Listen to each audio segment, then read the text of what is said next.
Let us see the principle of operation of an inverter.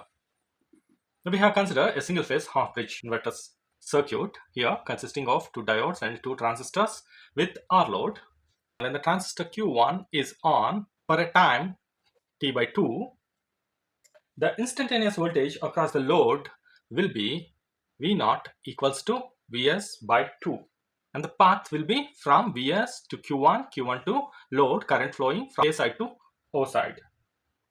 If Q2 is on for the time T by 2 to capital T, which is nothing but for the time of T by 2, the voltage appears across the R load, that is V0 equals to minus Vs by 2. And the circuit flows from the Vs to the O, O to the A to the Q2, Q2 to the Vs minus. So the current direction is reversed here. That's why we are getting a minus. And this logical circuit should be designed such that Q1 and Q2 are not turned on at the same time. And this inverter requires a 3-wire DC supply. When Q1 and Q2 both transistors are off, its reverse voltage Vs is going to appear across the load instead of Vs by 2. The RMS output voltage can be found that V0 equals to 2 by T integral 0 to T by 2 Vs by 2 whole square dt under the square root, which will be equal to Vs by 2. Let it be question number 1. The instantaneous output voltage can be expressed in the Fourier series as V0 equals to sigma n 1, 3, 5 and so on to infinity 2 Vs divided by n pi sine n omega t. Let this be question number 2. And V0 will be 0 for n equal to even numbers 2, 4, 6 and so on, where omega equals to 2 pi f0 is the frequency of output voltage in radians per second. And for n equals to 1, the RMS value of fundamental component V1 is given by 2 Vs divided by root 2 pi, which equals to 0.45 Vs. Let this be 3. Now, let us draw the waveforms. So, when Q1 is on, the output voltage will be Vs by 2 for the on time minus Vs by 2, and again it turns on the Q1, then this is positive Vs by 2 for R load only. I1 is the current flowing through Q1, so it will be present when Q1 is on. So, and this value is the voltage divided by the load resistance, so Vs divided by 2R, and here also I1 exists. Now I2 is the current flowing through the transistor Q2, and it will be Vs divided by 2R when Q2 is on. So here Q1 is on, here also Q1 is on, here Q2 is on. For an inductive load, the load current cannot be changed immediately with the output voltage. So if we replace this load with an inductor L, the load current cannot change immediately with the output voltage. So if Q1 is turned off at T equals to T by 2, the load current would continue to flow through D2. Then the load current continue to flow through, that is Vs by 2 to D2, D2 to the load to Vs by 2, lower half of the DC source until the current falls to 0. Similarly, when Q2 is off at T equals to T, then the current flows through upper half DC source through D1. So in first case, this is the current flow, and in second case, this is the current flow. So Vs to load, load to D, D to Vs by 2. So when the diodes D1, D2 conducts, energy is fed back to the source. These diodes are known as feedback diodes. Now let us see the waveform for this. In case of highly inductive load, the load current I0 will be When Q1 is on, reach a maximum value, Q1 is on, and this value is equals to Vs by 4FL. And when Q1 is off, D2 will start conducting, so D2 will on, then the current falls to 0 during this. Q2 is on, then the current flows in the negative direction, and this value is Vs by 4FL minus. And when Q2 is off, the current again goes back to 0 through D1. So D1 is on, and this cycle repeats.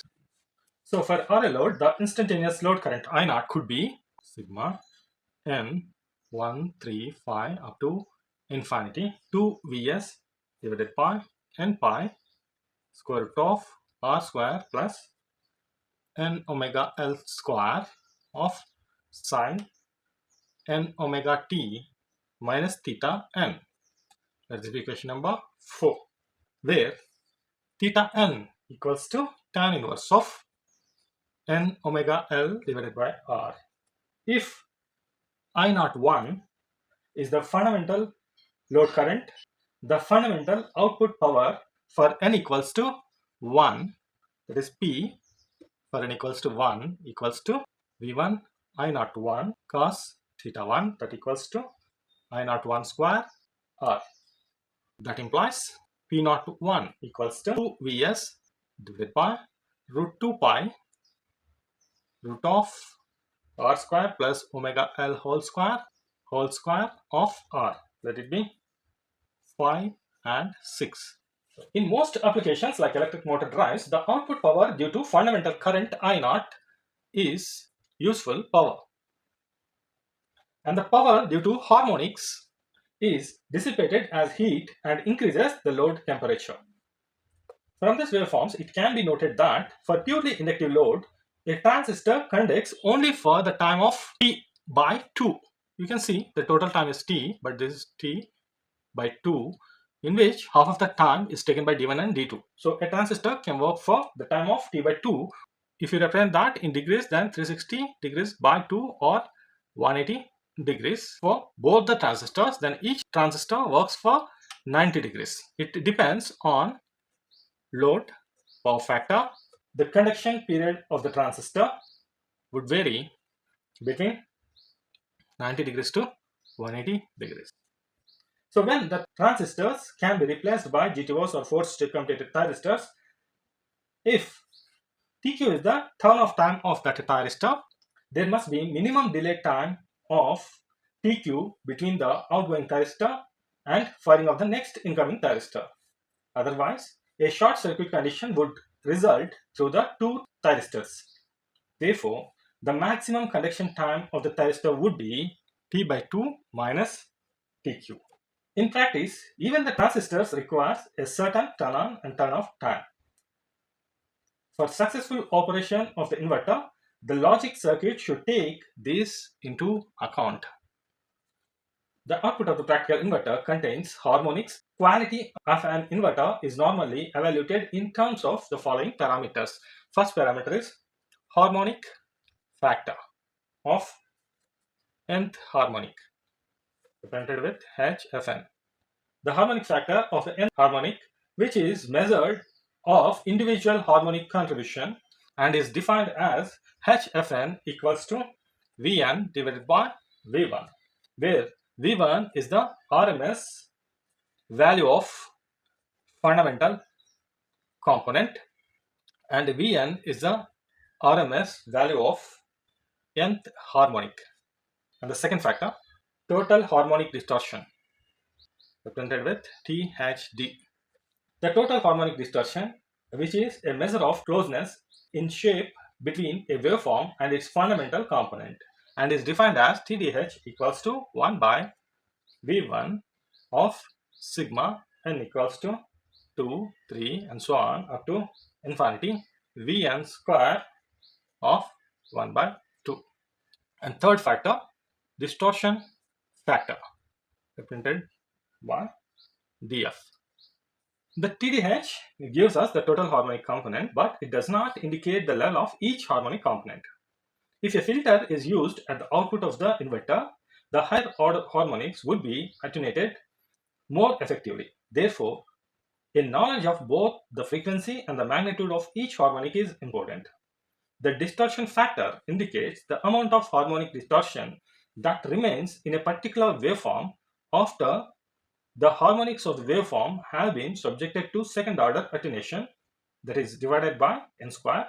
Thus, a distortion factor measure of effectiveness in reducing unwanted harmonics without having to specify the value of second order load filter, and is defined as df equals to 1 by v1 of sigma n equals to 2, 3 and to infinity Vn divided by n square under the square root.